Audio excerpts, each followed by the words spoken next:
বিয়লিৰ মৰম এটা সঁচা ভালপোৱা আঁৰৰ কাহিনী। প্ৰেমৰ কোনো বয়স নাথাকে কোনো ভালপোৱাৰ সীমা। মা, কি শুনিছোঁ এইবোৰ? এই 50 বছৰ বয়সতো তই 16 বছৰীয়া ডেকা ল'ৰা এটাৰ লগত ঘূৰি ফুৰিছ। লাজ নালাগেনে তোৰ? মই নাক উলিয়াব নোৱাৰা হৈছোঁ মা। তোক কিমান চৰিত্ৰহীনা বুলি জনাই নাছিলোঁ। আৰু আজি মোৰ আৰু ভাইটিৰ পৰা 2 লাখকৈ টকা বিচাৰি হাহাকাৰখন কৰাৰ মতলবটো তোৰ কি?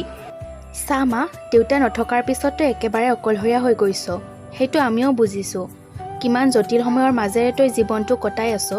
ময়ো তোৰ ছোৱালীজনী হৈ অকণো সময় দিব পৰা নাইতো। ঘৰ সংসাৰ পাতি নিজৰ পৰিয়ালটোৰ লগতেই ব্যস্ত হৈ পৰিছোঁ। ইফালে সৰু ভাইটিয়েতো দিল্লীৰ চাকৰি জীৱনটো লৈয়ে ব্যস্ত। ঘৰখনত তোৰ একমাত্ৰ সংগী হিচাপে আছে তনয়া। পিছে কি হ'ব? সেইজনীয়ে ঘৰত আছে যদিও থকা নথকা সমান। বেচেৰীয়ে তোক একো কথাতে সংগ দিব নোৱাৰে। বুজি পাওঁ তোমা, তই মানসিকভাৱে একেবাৰে অকলশৰীয়া। কিন্তু সেইকাৰণে যে এইটো বয়সত 16 বছৰ বয়সীয়া ডেকা ল'ৰা এটাৰ লগত ঘূৰি ফুৰিবি, সেইটোতো কোনো পধ্যে হজম কৰিব নোৱাৰি।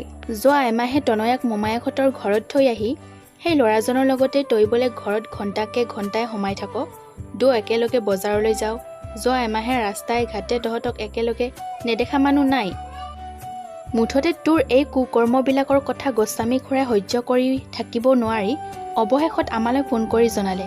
নাহিম বুলি ভাবি আছিলোঁ যদিও তই যেতিয়া আমাৰ পৰা 2 লাখকৈ টকা খুজি সৰু ভাইটি আৰু মোক ভাবিবলৈ বাধ্য কৰাইছ যে ইমান টকাৰে তইনো কি কৰিব ওলাইছ, সেইবোৰ ভাবিয়ে থাকিব নোৱাৰা হৈ আজি আহি ওলালোঁ।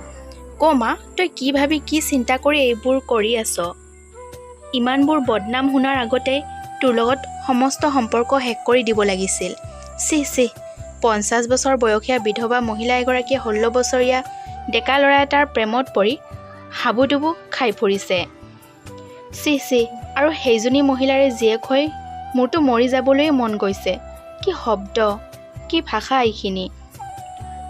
নিজৰে গৰ্ভৰ সন্তানক তুলি তালি ডাঙৰ কৰি শিক্ষা দীক্ষাৰে স্বাৱলম্বী কৰি এঘৰলৈ উলিয়াই দিয়াৰ পিছত সেইজনী ছোৱালীৰে প্ৰথম মাতৃত্বত শুশ্ৰূষা আগবঢ়াই পানীকেঁচুৱা নাতিয়েকক পৈণত কৰি হাতত তুলি দিয়া আদৰৰ জীয়েক ভাৰ্গৱীৰ মুখৰ পৰা নিগৰা আশ্ৰব্য প্ৰতিটো শব্দই জোঙালহেল হৈ বিন্ধিছে সত্যৱতী দেৱীৰ বুকুত। নিজৰ মমতাৰ ওপৰতে ধিক্কাৰ উপজিছে তেওঁৰ। সন্তানৰ মুখতে মাতৃৰ নিজৰ চৰিত্ৰ স্খলনৰ এই যি মহা অভিযোগ, সেয়া শুনাটোও মহাপাপ। সত্যৱতী দেৱী, হয়, সত্যৱতী দেৱীৰ আজি 50 বছৰ বয়সত কোনোবালৈ মৰম জাগিছে। ভালপোৱা, সেয়া ভালপোৱা, দুৰ্বাৰ ভালপোৱা। কেতিয়া যে চিনাকি হৈ হিয়াত ঠাই ল'লে এই মাধুৰ্য নামৰ ল'ৰাটোৱে 6 মাহমান আগতে সন্মুখৰ জগত চলিহাৰ ঘৰত ভাড়াতীয়া হিচাপে আহি এই ঠাইখিনিৰ বাসিন্দা হৈছিল ল'ৰাজন। ভাড়াঘৰৰ ল'ৰা। প্ৰথমতে বোৱাৰী তনয়াৰ লগত অকলশৰে ঘৰখন চলাই নিয়া সত্যৱতী দেৱীয়ে 3 মাহমান সন্মুখৰে চলিহাহঁতৰ ঘৰত কোনো ভাড়াতীয়া হিচাপে আহিছে আৰু গৈছে অকণো মন কৰিবলৈ সময়ে পোৱা নাছিল। কিন্তু 2 মাহমান আগতেহে নজৰ পৰিছিল, যেতিয়া হুথাম হুগুৰি ল'ৰাজনে সঘনাই সত্যৱতী দেৱীহঁতৰ খিৰিকীৰ ফালে জুমি জুমি অনৰ্গল চাই আছিল। সদায় এনেকৈ কি চাই থাকে ল'ৰাজনে?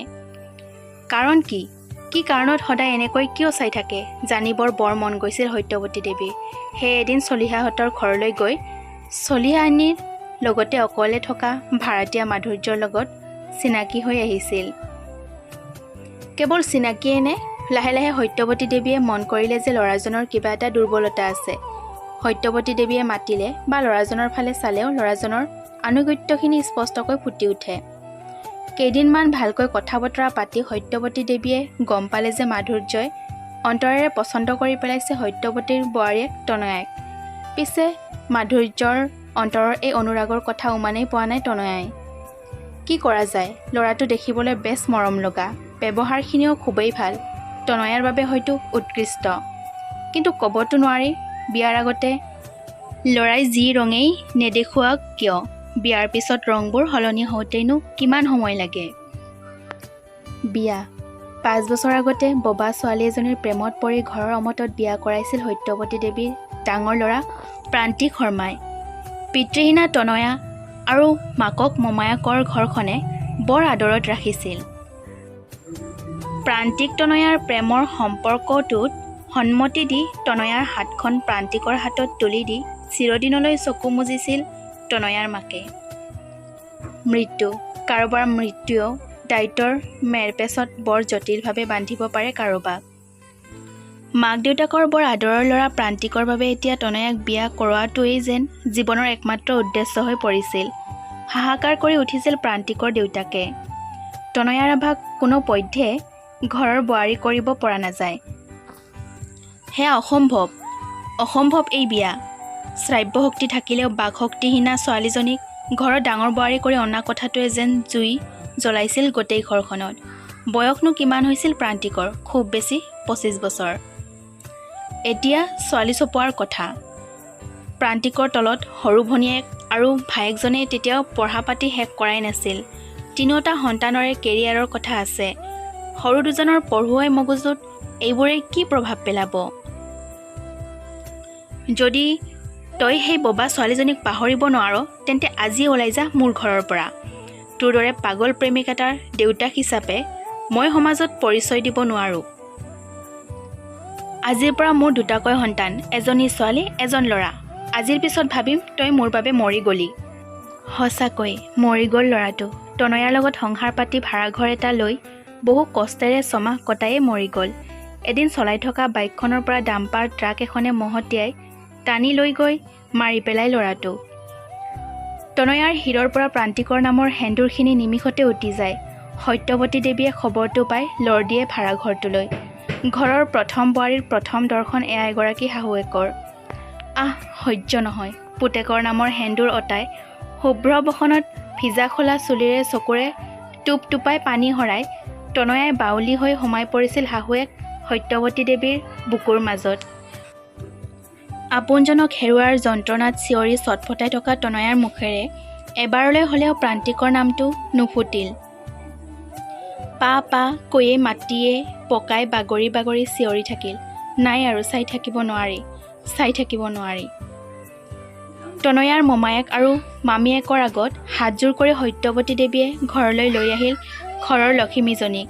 নিজৰ দেহাটোক এদিন সন্তানে মুখাগ্নি কৰিব বুলি হেঁপাহ পুহি ৰখা দেউতাক এজনে যেতিয়া সেই পুতেকৰে চিতাৰ জ্বলা জুই কৰা দুচকুত প্ৰজ্বলিত কৰি ঘৰ আহি সমোৱা গাভৰু বোৱাৰীয়েকৰ উকা জীৱনটো দেখি শুনি লাহে লাহে ঘৰৰ পৰিৱেশটো অসহ্যকৰ হৈ আহিছিল মানুহজনৰ বাবে। কিছুমান কথা পাহৰিব খুজিলেইতো পাহৰিব নোৱাৰি। যেনেকৈ পাহৰিব পৰা নাছিল প্ৰান্তিকক দেউতাকে শেষবাৰৰ বাবে দিয়া কৰ্কশ মাতষাৰ, ভাবিম তই মোৰ বাবে মৰি গলি। কথাষাৰ ভাবি ভাবিয়ে প্ৰান্তিক যোৱাৰ এবছৰ পিছত সেই বাটে দেউতাকেও চিৰবিদায় মাগিলে। জীয়ৰীৰ বিয়া। প্ৰান্তিক আৰু দেউতাকৰ অভাৱখিনি সময়ৰ সোঁতত কোব খাই খাই ক'ৰবাত ধূসৰ হোৱাৰ সময়তে একমাত্ৰ জীয়ৰী ভাৰ্গৱীৰ বিয়াখন আহিল। ননদ হ'লেও এজনী অন্তৰংগ বান্ধৱীৰ বিয়াৰ পিছত পুনৰবাৰ অকলশৰীয়া হৈ পৰে মুকবধিৰ তনয়া। তথাপি তনয়াৰ সাহস মৰম আচিজ হৈ সদায় ছাতুৰ দৰে লাগি থাকে সত্যৱতী দেৱীয়ে।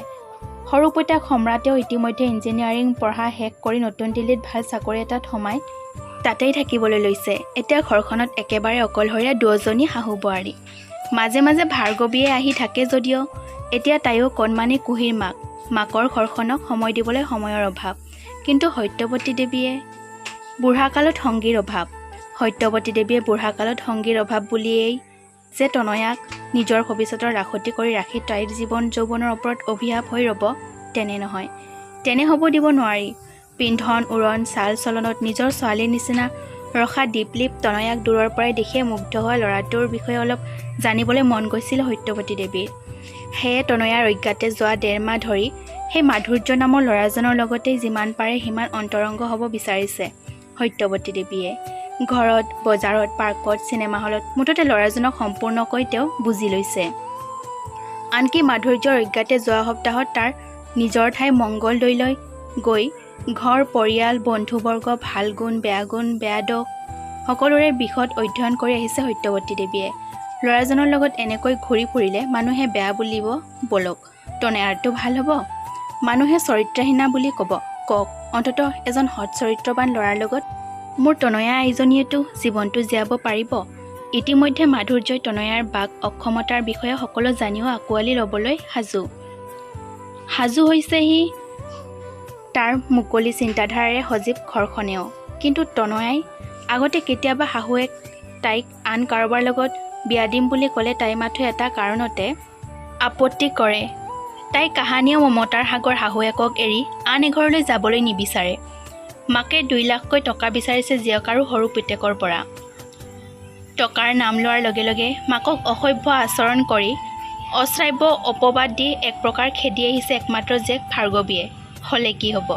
মাকে সন্তানক ক্ষমা কৰেই। মাকে যে সদায় মাকেই হয়। ভুলৰ চিকাৰ। মা, মোৰ ভুল হৈ গ'ল। একো নভবা নিচিন্তাকৈয়ে তোক ইমান কথা শুনালোঁ। তই বিচাৰিছ যদি সেয়াই হওক। তনয়াক মই সন্মান কৰাম। মই বুজালে তাই বুজিব। হ'ব দে, তই যে মোৰ আৰু ভাইটিৰ পৰা 2 লাখকৈ টকা খুজিছ, আমি বাৰু দিম। পিছে সেইখিনি টকা তনয়াৰ নামতেই বেংকত ফিক্স কৰি থৈ দিবি। আৰু মা, তই নিশ্চিন্ত হৈ থাক। তনয়াৰ বিয়াখনত দৰা ঘৰৰ মান মৰ্যাদা ৰাখি যিমান ভালকৈ পাতিব পাৰি আমি পাতিম দে মা। দ্বিতীয় বিয়া। আজি তনয়াৰ আভা শৰ্মাৰ মাধুৰ্য কটকীৰ লগত বিয়া। ৰঙা পাটৰ কাপোৰ সাজ আৰু সোণৰ গহনাৰে জকমকীয়া কইনাজনীক চাই চকু নৰোৱা মানুহ নাই। কইনাৰ সাজত তনয়া ইমান যে ধুনীয়া দেখাইছে, হেৰুৱা প্ৰান্তিকেই যেন মাক সত্যৱতীৰ ভৰি চুই নতুন জীৱনৰ পাতনি মেলিছে। সঁচাকৈয়ে অস্তাচলত যেন হেৰাই যাবলৈ ওলোৱা বিয়লিৰ বেলিৰ উজ্জ্বল মৰমখিনিৰে আজি ৰাঙলীয় হৈ পৰিছে সত্যৱতী দেৱী। বিয়াৰ পাছত বহুতে কয় বিয়াৰ পাছত স্বামী স্ত্ৰীৰ মৰমবোৰ ক্ৰমান্বয়ে শূন্য হৈ পৰে। কিন্তু তনয়া মাধুৰ্যৰ মৰম ভালপোৱাবোৰ কোনোদিনে কমি নগ'ল। স্বামী স্ত্ৰীৰ ভালপোৱাই নতুন নতুন গজালি মেলিয়ে থাকিল, কিন্তু শূন্য হৈ নপৰিল। তনয়া মাধুৰ্যৰ মাজত না দুৱৰে কেতিয়াবা ডাঙৰ কাজিয়া হ'ল, না মৰমবোৰ কমি গ'ল। সকলোবোৰ ঠিকেই চলি থাকিল। ধন্যবাদ।